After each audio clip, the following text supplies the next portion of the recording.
கொஞ்ச நேரத்துக்கு அப்புறம் அவங்க ஒரு அருவி கிட்ட வந்தாங்க. அங்க ஒரு சின்ன செடி இருந்துச்சு. அதுல 2 நீல நிறம் பழங்கள் இருந்துச்சு.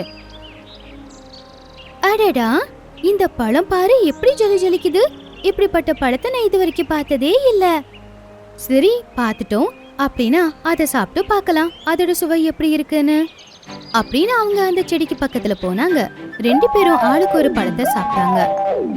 அடடா, இவ்வளவு சுவையான பழத்தை நான் சாப்பிட்டதே இல்ல. ஆமா, இட்ஸ் சோ டேஸ்டி.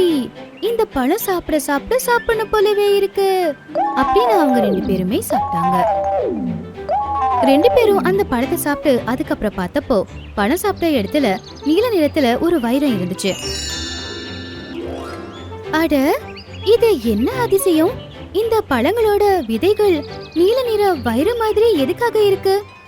அதுக்கப்புறம் அந்த 2 வைரமும் மரத்துல இருந்து கீழே விழுந்து அவங்க தலையில வந்து நின்னுடுச்சு. அட, இது என்ன இப்படி இருக்கு?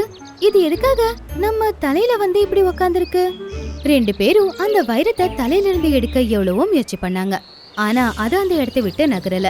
அப்போ அந்த மரம் பேசுச்சு. டீனு அப்புறம் மீனு, என்னோட இந்த மந்திர பழங்கள் உங்களுக்காக மட்டும்தான் விட்டு இருக்கு. இன்னிலிருந்து நீங்க மந்திர பறவைகள். இப்பொழுது உங்களுக்கு என்ன வேணுமோ அத இந்த மந்திர கல்லால நீங்க பெறலாம். என்னால நம்பவே முடியல. நாம 2 பேரும் இப்போ மந்திர பறவைகளா? அக்கா, அப்பவா வீட்டுக்கு போய் எல்லாத்தையும் அம்மா கிட்ட சொல்லலாம்.